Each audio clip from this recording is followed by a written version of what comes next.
আসসালামু আলাইকুম প্রিয় শিক্ষার্থী বন্ধুরা। আমাদের আলিমের ধারাবাহিক ক্লাসগুলোর আজকে দ্বিতীয় লেকচার। তো আমরা বলেছিলাম যে ফার্স্ট লেকচারে আমাদের ছিল যে সূরা নিসা থেকে যে গুরুত্বপূর্ণ আয়াতগুলো রয়েছে আলিমের জন্য বোর্ড পরীক্ষায় যে প্রশ্নগুলো যে আয়াতগুলো থেকে আসতে পারে সেগুলো নিয়ে আমরা ধারাবাহিকভাবে শব্দার্থগুলো এবং অর্থগুলো শব্দে শব্দে আপনাদের সামনে ব্যাখ্যা করার চেষ্টা করব, সহজভাবে উপস্থাপন করার চেষ্টা করব ইনশাল্লাহ। তার আজকে দ্বিতীয় লেকচার। তো আজকে আমাদের আলোচনার বিষয়বস্তু বা আয়াত হচ্ছে 11 নম্বর আয়াত, সূরা নিসার 11 নম্বর আয়াত নিয়ে আমরা অর্থ করব খুব সহজভাবে, যেন আমরা এটা আয়ত্ত করতে পারি। তো 11 নম্বর আয়াতটা একটু বড় হলেও এখানে অনেক কিছু জানার বিষয় আছে যেগুলোর কারণে এই আয়াতটা গুরুত্বপূর্ণ আলিমের বোর্ড পরীক্ষার জন্য। তো প্রথমত আমরা এই আয়াতটার একদম প্রত্যেকটা শব্দের অর্থ আমরা দেখার চেষ্টা করব এবং সহজভাবে মনে রাখবো কিভাবে এটা জানার চেষ্টা করবো ইনশাল্লাহ। তো আমরা আল্লাহ তাআলার নাম দিয়ে শুরু করতেছি যে আউযু বিল্লাহি মিনাশ শাইতানির রাজিম। বিসমিল্লাহির রহমানির রহিম। রব্বি জিদনি ইলমা। আল্লাহ তাআলা সূরা নিসার 11 নং আয়াতে আমাদেরকে জানাইতেছেন ইউসিকুমুল্লাহু। ইউসিকুমুল্লাহ, ইউসিকুম অর্থাৎ আমাদেরকে নির্দেশ দিচ্ছেন। এখানে অর্থ আসছে তোমাদেরকে নির্দেশ দিচ্ছেন। কি নির্দেশ দিচ্ছেন বা কে নির্দেশ দিচ্ছেন? আল্লাহ। তাহলে ইউসিকুমুল্লাহু তোমাদেরকে আল্লাহ তাআলা নির্দেশ দিচ্ছেন। কি বিষয়ে নির্দেশ দিচ্ছেন? বলতেছে ফি আউলাদিকুম। আমরা জানি ওয়ালাদ, ওয়ালাদুন শব্দের অর্থ সন্তান। ওয়ালাদুন এর বহু বচন নিয়ে আসছে আউলাদ। আওলাদ অর্থ সন্তান, আর কুম, কুম শব্দের অর্থ তোমাদের। তাহলে আউলাদাকুম, আউলাদিকুম তোমাদের সন্তানদের ব্যাপারে। ফি অর্থ ব্যাপারে, আউলাদিকুম তোমাদের সন্তানদের ব্যাপারে। আরেকবার যদি আমি রিপিট করি, ইউসিকুমুল্লাহু আল্লাহ তাআলা তোমাদেরকে নির্দেশ দিচ্ছেন। ফি ব্যাপারে, কোন ব্যাপারে? আউলাদিকুম তোমাদের সন্তানদের ব্যাপারে। কি নির্দেশ দিচ্ছেন? পরবর্তী অংশে দেখেন বলা হয়েছে লিজ্জাকারি মিসলু হাজ্জিল উনসায়াইন। লিজ্জাকারি পুত্র সন্তানদের জন্য। আমরা জানি যে লামজের লি, লি শব্দের অর্থ জন্য। এখানে জাকারি শব্দের অর্থ নিয়ে আসা হয়েছে পুত্র সন্তান, অর্থাৎ পুত্র সন্তানের জন্য মিসেল, মিসাল বা এখানে যে আরবি আরটা আসছে যে মিসালু, লিজাকারি মিসলু হাজিল উনসাইন। এই মিসলির শব্দের অর্থ হচ্ছে পরিমাণ, ঠিক আছে, বা সমপরিমাণ। আর হাজদুন শব্দের অর্থ অংশ। তাহলে পুত্র সন্তানদের জন্য অংশ, কতটুকু অংশ? উংসায়া ইন, দুইজন কন্যা, অর্থাৎ দুইজন কন্যার সমপরিমাণ অংশ হচ্ছে একজন পুত্র সন্তানের। আবার যদি বলি যে লিজাকারি পুত্র সন্তানের জন্য মিসলু, মিসলু শব্দ তো সমপরিমাণ। কি সমপরিমাণ? হাজ্জিল উনসাইন দুইজন নারীর অংশের সমপরিমাণ। হাজিন শব্দের অর্থ বলেছিলাম কি? হাজুন শব্দের অর্থ অংশ, আর মিসল, মিসল শব্দের অর্থ সমপরিমাণ। তো লিজ জাকারি মিসলু হাজিল উনসাইন পুত্র সন্তানের জন্য দুইজন কন্যার অংশের সমপরিমাণ। পরের অংশ বলতেছে যে ফাইন কুন্না নিসাআন ফাওকা ইসনাতাইনি। এখানে দেখেন বলছে ফাইন, আর যদি হয়, কি হয়? কুন্না তারা, নিসা অর্থাৎ নারী, যে সন্তান যদি কি হয়? নারী হয়, শুধুমাত্র নারী হয়। ফাওকা ইসনাতাইনি, এবং তারা যদি হয় কি? ফাওকা শব্দ অর্থ হচ্ছে অধিক, আর ইসনাতাইনি শব্দ অর্থ আমরা পড়ছি কিন্তু যে আরবিতে সংখ্যাবাচকে পড়ছি কি ওয়াহিদ মানে এক, আর ইসনান মানে দুই।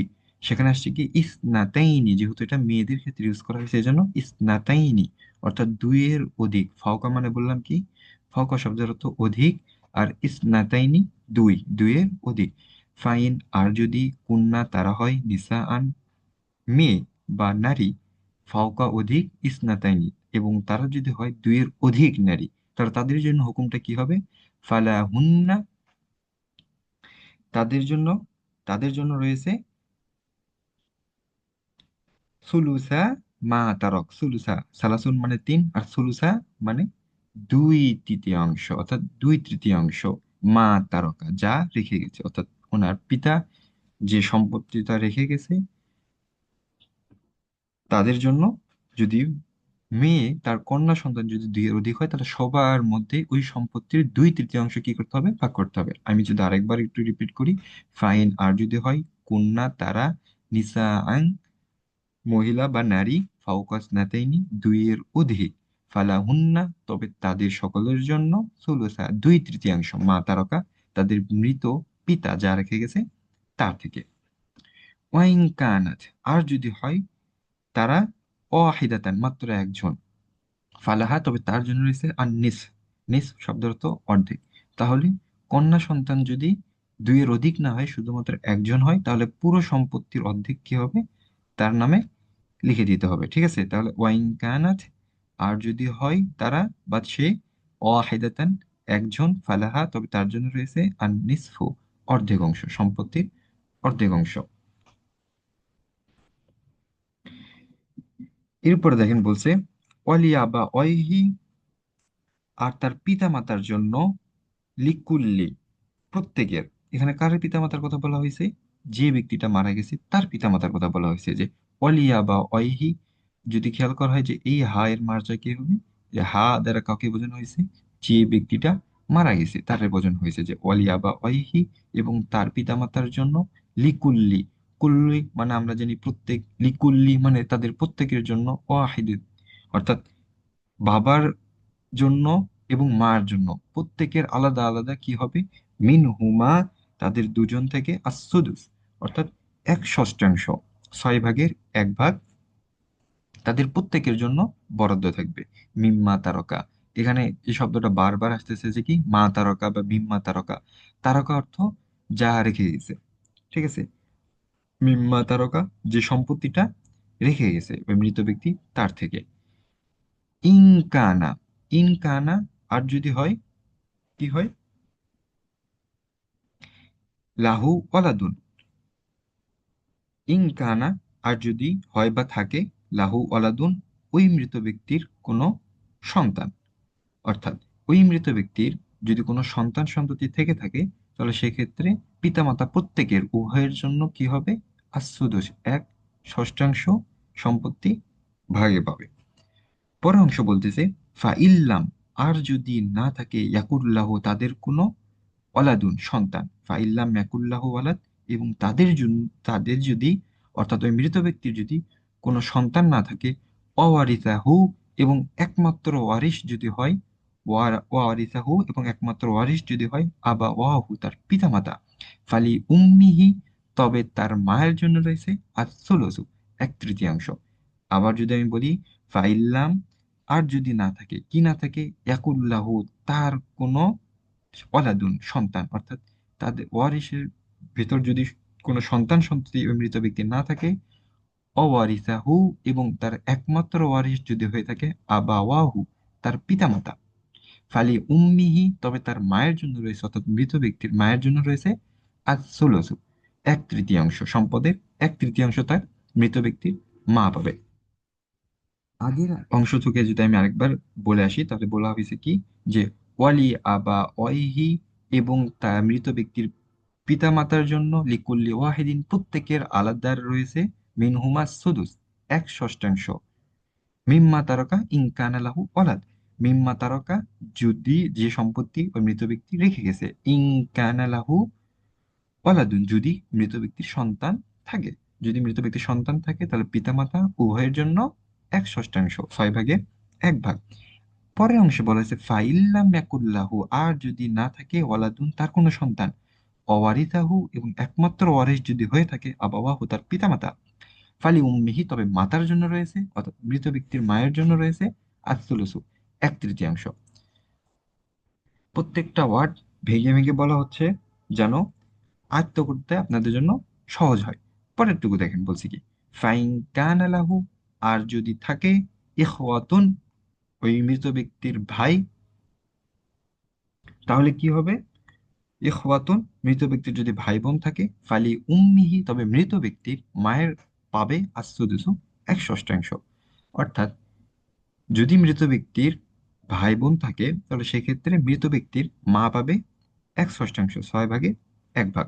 মিম বাদি কিসের পর, ওসি ওসিয়াতি ইউসি বিহা আও দাইন, ওই মৃত ব্যক্তি যে ওসিয়তটুকু করে গেছে, সেই ওসিয়ত কি করার পর, পূর্ণ করার পর এই সম্পত্তিটা বন্টন করতে হবে।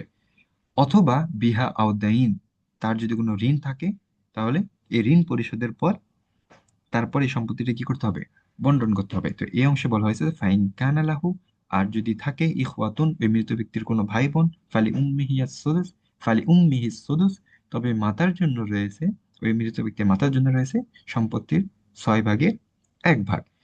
কখন এই বন্টনটা হবে, মিন বাদি ওসিয়াতি ইউসি বিহা আও দাইন, ওই মৃত ব্যক্তি মারা যাওয়ার পূর্বে যদি কোনো ওসিয়ত করে গিয়ে থাকে, ওই ওসিয়ত পূর্ণ করার পর, অথবা তার যদি কোনো ঋণ থেকে থাকে, আও দাইন, দাইন শব্দ অর্থ কি, ঋণ, কোনো যদি ঋণ থেকে থাকে, এই ঋণটা পরিশোধ করার পর এই সম্পত্তিটা বন্টন করতে হবে।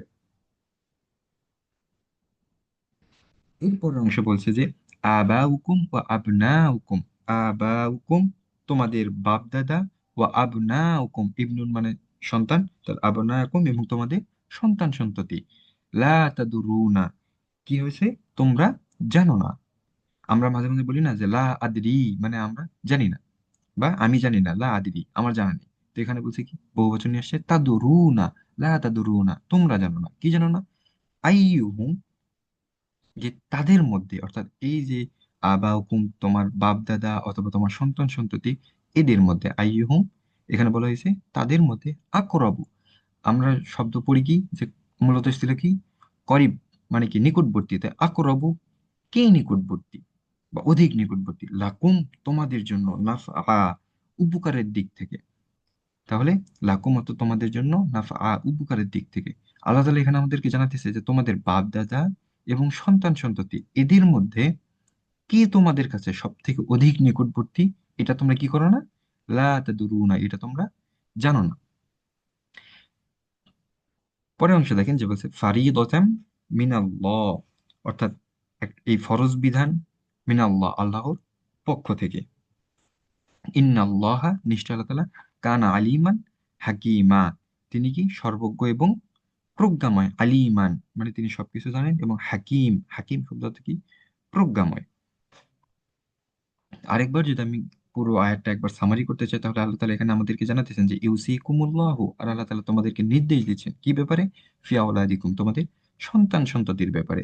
কি নির্দেশ দিচ্ছেন, লিযযাকারি মিসলু হাজ্জিল, লিযযাকারি পুত্র সন্তানের জন্য রয়েছে, মিসলু হাজ্জিল, হাজ্জিন শব্দ অর্থ বলছি অংশ, মিসলুন শব্দের অর্থ বলছি সমপরিমাণ, অর্থাৎ উনসাইন দুইজন নারীর অংশের সমপরিমাণ একজন পুরুষের। পরের অংশ বলছে ফাইন কুন্না, আর যদি হয় নিসা আন, নারী, সন্তান সন্ততির ভিতর যদি তারা হয় নারী, ফাওকাস নাতাইনি, দুইয়ের অধিক, ফালাহুনা তাদের জন্য রয়েছে সুলুসা, 1/3, 2/3, মা তারকা, যা তিনি রেখে গেছেন। তারকা শব্দটা কিন্তু বারবার আসতেছে কি, যে সম্পত্তিটা রেখে গেছেন। পরের অংশ বলছে ওয়াইন কানাত ওয়াহিদাতান, আর যদি একজন হয়, ফালাহান নিস, তার জন্য রয়েছে অর্ধেক অংশ। ওয়ালিয়া বাওয়াইহি, এবং পিতামাতার জন্য প্রত্যেকের জন্য রয়েছে কি, লিকুল্লি ওয়াহিদিন মিনহুমা সুদুস, অর্থাৎ প্রত্যেকের জন্য রয়েছে 1/6, 6 ভাগের 1 ভাগ, তিনি যা সম্পত্তি রেখে গেছেন। ইনকানা লাহু অলাদ, যদি তার কোনো সন্তান সন্ততি থেকে থাকে মৃত ব্যক্তি, ফাইল্লাম ইয়াকুল্লাহু, আর যদি কোনো সন্তান সন্ততি না থাকে, অওয়ারিসাহু, আর একমাত্র ওয়ারিস যদি হয়ে থাকে তার পিতামাতা, ফালি উম্মিহি সুলুস, তবে মাতার জন্য রয়েছে 1/3। ফাইন কানা লাহু ইখওয়াতুন, আবার বলতেছে যে যদি মৃত ব্যক্তির কি থাকে, ভাই বোন থেকে থাকে, তাহলে মা তার 1/3 পাবে না, পাবে কত, 1/6। কিন্তু এই সম্পত্তিগুলো বন্টন হবে কখন, পরের অংশ বলতেছে যে মিম্বা আদি ওসিয়াতি ইউসি বিহা আও দাইন, সম্পত্তিগুলো বন্টন করতে হবে যদি মৃত ব্যক্তি কোনো ওসিয়ত করে যায়, সেই ওসিয়ত পূর্ণ করার পর, অথবা তার যদি কোনো আও দাইন, কোনো ঋণ থেকে থাকে, এই ঋণটা পরিশোধ করার পর এই সম্পত্তিগুলো বন্টন করতে হবে। এত কিছু বলার পর এই যে আমরা যে সম্পত্তিগুলো বন্টন করব আমাদের সন্তান সন্ততির মাঝে, পিতা মাতার কাছে, ভাই বোনের মাঝে, পরের অংশে আমাদেরকে জানাইতেছে যে কি, যে আবা হুকুম তোমাদের বাপ দাদারা, ও আবনা হুকুম এবং তোমাদের সন্তান সন্ততি, লা তাদুরুনা তোমরা কিছু জানো না, যে আইয়ুহুম তাদের মধ্যে আকরব কি নিকটবর্তী, কোন দিক থেকে, লাকুম নাফা তোমাদের জন্য উপকারের দিক থেকে। উপকারের দিক থেকে ওনাদের ভিতর, বাপ দাদা এবং সন্তান সন্ততির ভিতর কে আমাদের নিকট অধিক নিকটবর্তী, এটা কি আমাদের এলমে নাই। বলতেছে পরের অংশে যে ফারিদাতাম মিনাল্লাহ, এটা আল্লাহ তাআলার একটা বিধান, ফরজ একটা বিধান। ইন্নাল্লাহা নিশ্চয় আল্লাহ তাআলা কানা আলিমান হাকিমা, তিনি কি করেন? সবকিছু জানেন। তিনি সবকিছু জানেন। তিনি আলিমান সর্বজ্ঞ, হাকিমান এবং প্রজ্ঞাময়। তো প্রিয় শিক্ষার্থী বন্ধুরা, আমরা বলেছিলাম যে খুব অল্প সময়ে যেন আমরা গুরুত্বপূর্ণ আয়াতগুলো, যেগুলো আলিমের বোর্ড পরীক্ষাতে আসবে, এগুলো নিয়ে আমরা আলোচনা করব। প্রত্যেকটা ওয়ার্ডের ভেঙ্গি ভেঙ্গি শব্দগুলো অর্থ করার চেষ্টা করব, যেন এটা আমাদের মুখস্থ করতে বা মনে রাখতে আমাদের জন্য সহজ হয়। তো সেই ধারাবাহিকতায় আজকে দ্বিতীয় লেকচার ছিল আপনাদের। আমরা পরবর্তী লেকচারে আমরা আলোচনা করব যে পরবর্তী যে আয়াতগুলো আছে এই আয়াতগুলো নিয়ে। তো আশা করি আপনারা আমাদের সাথে থাকবেন। আজকের মতো এখানে বিদায় নিচ্ছি। আসসালামু আলাইকুম ওয়া রাহমাতুল্লাহ।